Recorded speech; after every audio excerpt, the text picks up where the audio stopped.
I entered my PhD at 20 years old. I didn't have any problems of the world that I was trying to solve with my doctorate. I just knew that I never wanted to go back to school again. And I figured it was just easier to just get it out of the way. But it was like an entirely practical decision. It wasn't like this thought out, how is this going to transform me? What am I going to do with this thing? I was just like, I want to get this degree, make my family proud, get this money, travel the world. That's happiness.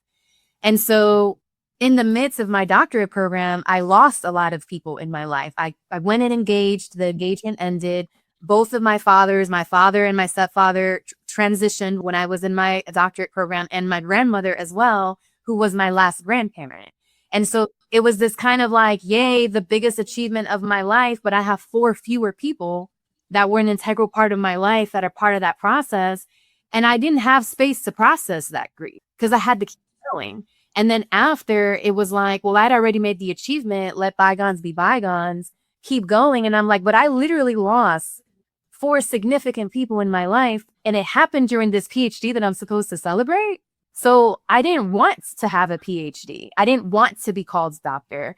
And then there was also an added layer that my father, he was the first doctor in my lineage. He was a medical doctor, and he was the Dr. Garcia. And I had not forgiven the fact that he had died. So I did not want to be referred to as Dr. Garcia, but that's my name.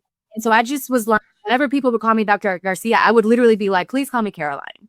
I do not want to be called that. And I didn't realize that this was a shared experience of not my experiences, but the difficulty of life still happens during a doctorate, and you have to figure out how to push through because there's no bereavement.